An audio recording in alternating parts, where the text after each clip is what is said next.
For the latest in strategic affairs, subscribe to our YouTube channel. Click the bell icon for updates. Hello and welcome. I'm Nitin Gokhale and you are on our daily show, The Gist.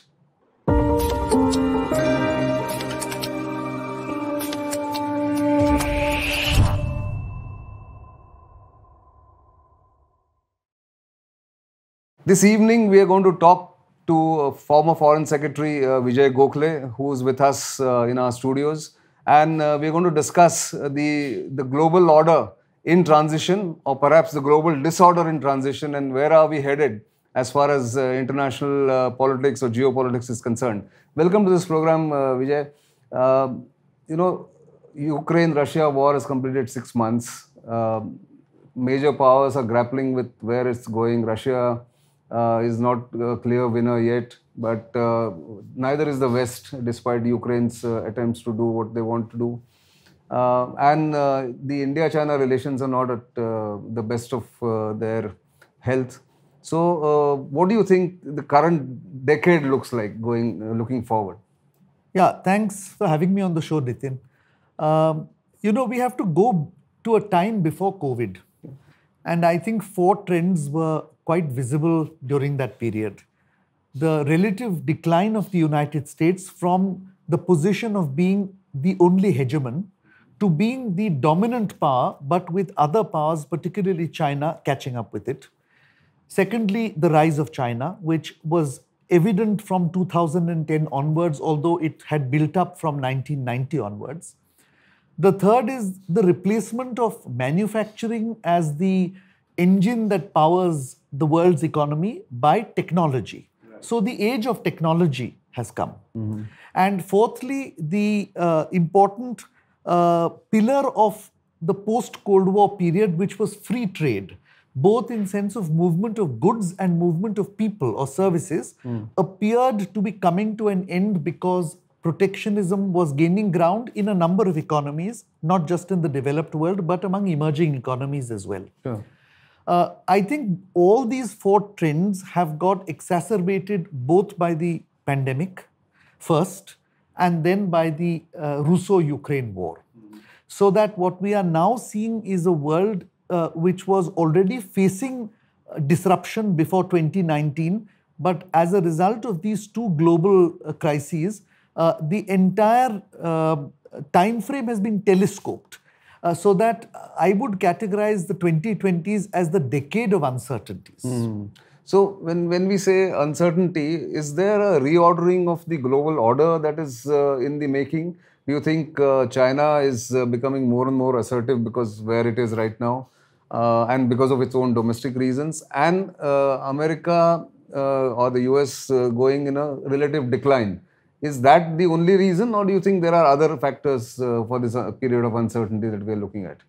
So I'm not sure whether the reordering of the world has begun, but what is certainly evident is the disintegration of the pre-COVID order. Essentially, the decline of the United States to becoming a dominant but not the only player, the rise of China, the relative weakness of Russia, which has now become evident after the war in Ukraine, the breakdown of the European project, if I might use it in those terms, because with Brexit, as well as with the crisis that the Europeans are facing after the Cold War, the Euro and the European Union are not those beacons of hope that they were. Sure.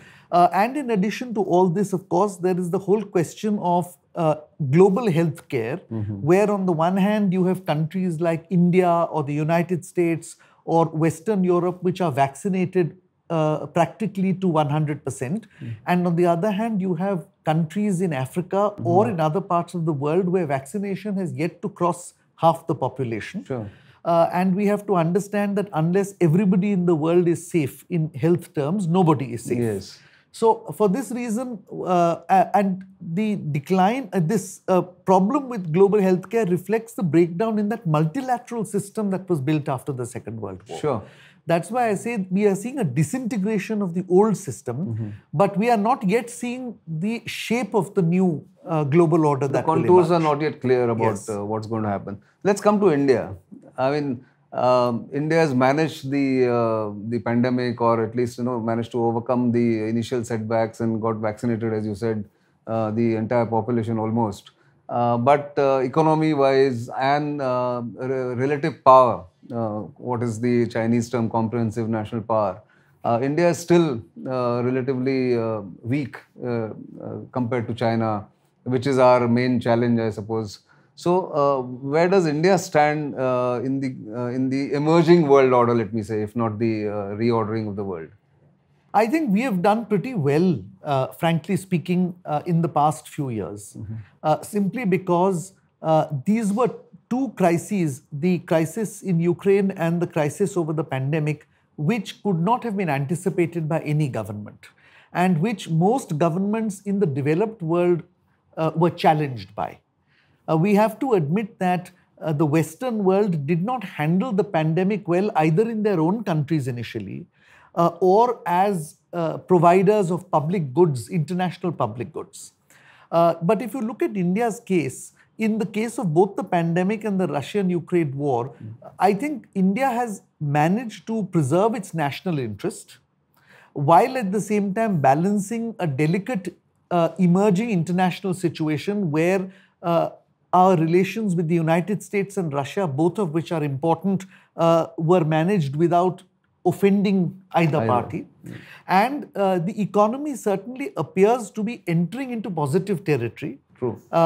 Including the whole idea that we need to make more in India and we need to buy more Indian goods. I think we have to our advantage a large market, a young a young working class population, a good geographical location now in the center of the Indo-Pacific. Sure. So if growth can be maintained, I see our relative power growing in the next 15 years. And if perception determines, is a critical part of diplomacy, which it is, then I think the rest of the world is also perceiving our capacity to withstand these twin shocks and then to pick up and continue progressing as a sign that we are maturing as a reasonably important country in the new world order. I will not go so far as to say that we are a global power, because we are not. We are not. But I don't think that our aspiration at this stage is to be a global power. It is to really develop our economy and to be able to hold our own and to preserve our interests in the region. Right. And I think those we appear to be on course to do. True, but let me take you up on the last point you made about preserving our position in the region itself. It's not an easy region to be in. I mean, there are so many challenges from smaller neighbors. They also play us against the Indians, against the Chinese, all that. When you look around, what do you think is the bigger challenge for India? Is it to preserve that dominant position, or is it that somehow manage the competition coming from China? What would be the way forward, or a sort of prognosis going forward for India? I think we tend to presume that in the region between the Hormuz Straits and the Straits of Malacca, where there is no doubt that India is a major player and even in some cases has a dominating role in the northern Indian Ocean, that we presume this means nobody else has a role. But my own view for some time has been that there is no exclusive backyard anymore. Right.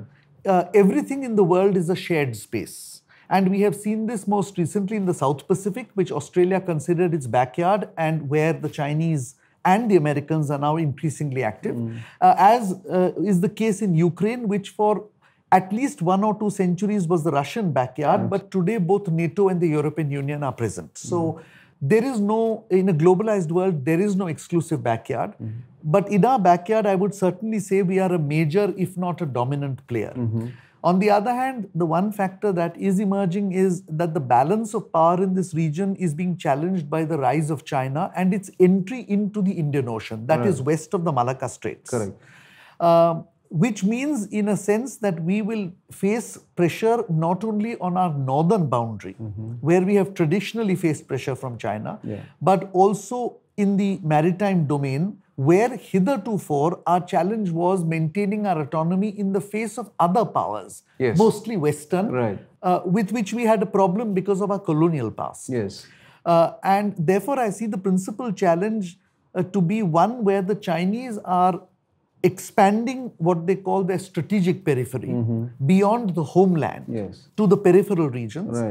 And on the other hand, our whole idea of national security, which also now goes beyond our territorial boundaries to the region around us. And because those two regions overlap very substantially, I think that is why the strategic challenge is China. It is a big challenge, the biggest challenge. So in that strategic challenge, who are our friends really? You know, when you look around, Russia, which has been our strategic partner, dependable, kind of ally, if not an ally, at least a dependable supplier of defense goods and equipment. And for strategic systems, they've been very good to us. If they weaken, how does that impact India's position? Or India is now, like I think you said it a little while earlier, that India is nicely balanced between US and the Russian relationship, that they have managed to balance it between the two. But if Russia declines faster than what one anticipates, given what is happening in Ukraine, then does that give us a disadvantage? Because it leaves us with a disadvantage vis-a-vis China and in the region itself. Okay, first I must state a fact that you are well aware of, which is that we don't have friends. No country has friends in the way that we personally consider each other as friends who will come to the aid of the other in a bad situation. In real politics, there is no such thing as friends. Now, Russia is important to us not only historically because it has been a support to us at difficult times, but also because it is the only country with which we have no fundamental conflict of interest. We have no territorial issue. It is not a question of our dominating a region where they are dominant or vice versa. It is not as if we are undercutting them either economically or militarily anywhere else. For that reason, Russia remains a major player, and we need to keep that relationship. And I think the government has done a good job of keeping that relationship. The point that concerns me is the argument that because Russia is declining, we must therefore put our full, as it were, eggs in the American basket. And my counter argument to that is that it is not only we who are hedging or balancing. If you look at Turkey, if you look at Saudi Arabia, if you look at the United Arab Emirates, if you look at Indonesia, all these are mid-sized powers, regionally influential. All of them have strategic relations with the United States, perhaps in some cases far closer than ours. Much deeper, but all of them are maintaining open lines to Russia. So I think the main point here is that provided we know what our national interest is, and we are able to tell our partners that there are areas of commonality where our interests converge to mutual benefit, but there are areas where we have to cohabit, that would be, in my mind, a successful foreign policy. And I think pretty much the government has been able to maintain that balance.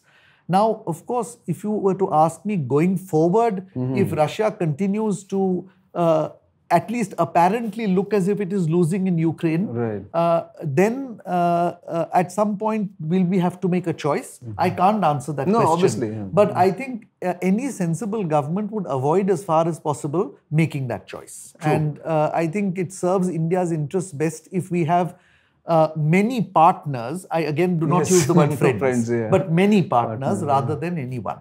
So talking about partners, how do you look at Quad? Because that's something now getting a lot of salience.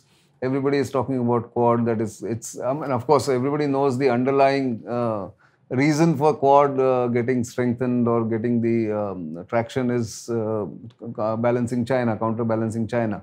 But that notwithstanding, does India have a major role to play in Quad, or that we are just a peripheral player there? Well, first, I think Quad is a platform. We must not confuse it with either a vision or any kind of a military alliance. 3 of the 4 Quad members have treaty relationships, and that's understandable. But we don't have a treaty relationship with any of them, so we have to define it differently. Right? Secondly, we have picked the low-hanging fruit, which is the formation of this so-called platform, outlining its objectives, discussing the way in which we can give international public goods more effectively as a group of 4 rather than individually or singly, and so on. But now the challenge is these pillars that have been identified, critical infrastructure, climate change, technologies, economy, and so on. To my mind, the last statement which came out of the summit did not, it elaborated a wish list, and that's a good idea because there's a roadmap. But I did not see any critical financial or technological commitments by any of the other parties, or for that matter, even by us. The only pillar that really seems to have actually been implemented or rolled out is the maritime domain awareness pillar. Unless money is put and technology and other assets are put on the other pillars, this might just remain at an ideational stage rather than a practical arrangement. So I think the success of Quad will come when we actually put money. And here again, I do want to say, Nitin, that there is an impression that somehow the other 3 countries must put in the money because we are doing them the favor as a major power in the region of going with them. I'm afraid that's not how international relations works unless we also bring something to the table in a substantive way, whether it is technology, money, services, goods, etc., skills. I'm afraid the other 3 will just not be interested in us up to a point. So we have to find that those goods that we can take to the table. And I think that's an important element that has to be looked at quickly. And first they have to find it, what element to take there. But before I ask you about what next book project you are doing, one final question. So in all this, and this kind of uncertainty that is staring at us, all that, what is the challenge for the Indian diplomats, Indian diplomacy? You spent 4 decades there.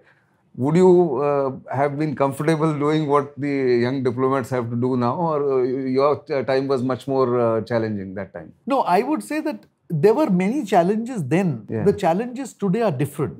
And the main challenge is that because social media is so dominant, every Indian citizen believes that she or he can make foreign policy. Because a tweet goes viral, and once it goes viral, you deal with the consequences. And the facts be damned. Sometimes the facts are not actually true, or what is portrayed is not actually true. So, firstly, the response time is less. Secondly, the ability to contain it is less as well, because once it goes viral, changing the narrative is different. Thirdly, responsibility on diplomats has increased because when we joined the diplomatic service, making statements in many cases did not involve consequences. We had no hard interests abroad. Today, across the globe, there are citizens, there are companies, there are assets, which can become targets if you make irresponsible or careless statements. So there is a much greater responsibility on young diplomats today than when we were young. Notwithstanding that, I guess for every generation there is a challenge. Always a different challenge. This is a new challenge, and I'm sure that we will face it. No, I'm sure, and they're quite bright people when one sees them, one interacts with them, all that is happening. But let me come to your, you've been very prolific ever since your retirement. You've written 3 books already. 4th is in the publication stage, I suppose. What is that book about, and what are you working on next? Well, I'm prolific because when you are unemployed, you have lots of time and nothing to do. But no, so my 3rd book is just coming out on the 27th of September. And that is titled After Tiananmen, The Rise of China. And the objective is basically for the Aam Janta to be able to understand what were the factors that led to China's rise. And the reason I wrote this was twofold. One, because there seems to be a general impression in India, among Indians, and I wrote the book for Indians, that China developed as fast as it did, and we couldn't because we are a democracy and they are a dictatorship where the dictator says, let's knock down this row of houses and build a railway and it's done. That's not the case. Secondly, there is the impression in India that while we have all the problems of development, China has none. There is no corruption, for instance. There is no monopoly capitalism. The political system is not influenced by vote bank politics and so on. This too is not correct. A lot of systemic problems were there. And if we are seeing it today, it's because of what happened between 1990 and 2010. But there are two messages which I essentially want to deliver through this book. First, that the leadership took real political risks in doing reform. Deng did that initially. Deng and his successors, it cost them a lot. Yes. And therefore, we should not imagine it happened easily because they were dictators. In fact, it takes much more risk for a dictator to take a certain decision than for a democratic government which has the support of the people. Sure. The second point I wanted to make was that there was a relative relaxation of authoritarian control, which allowed for an explosion of culture, art, innovation, R&D, education, and so on, which has powered the Chinese economy. Which is interesting because people still think that there are too many controls in China, perhaps. No, on the contrary, the conclusion is that because after 2013, the current leadership is cracking down on that innovative freedom, and also because the risk is they have reduced the risks. Yes. The chances of China growing as fast or as successfully as it did between 1990 and 2012 is diminished, and for that reason, China will face challenges. So Indians should not imagine the trajectory is going to continue so spectacularly. It's not anymore. linear. Yes, and therefore we need to also, I think there is a good chance that we can make up ground. I'm not saying we will equal them, but we can certainly reduce the gap. On the other hand, we can only do so if we have a realistic understanding of how they achieved this and not, justify what was really hard work and good policy on the grounds that they were dictators. No. So I think very interesting and very important. I think both your earlier books have educated us much more on China than ever before. But this one seems to be a much deeper study of the society, the Chinese cultural space, the social space. So we look forward to discussing this book once it comes out. Sure. And of course, we will have more occasions to meet. But thanks very much for this conversation. Gives us an overview of what's happening in the world or what is not happening in the world. Thank you very much. Thank you. Thank you, Nitin. Thank you. So do keep watching StratNews Global. You know where to reach us. Your feedback is important to us. Our social media handles are all visible on the screen. So do subscribe to them, follow us, and of course, we will await more feedback and suggestions so that we can do many such programs and conversations. For the time being, it's goodbye.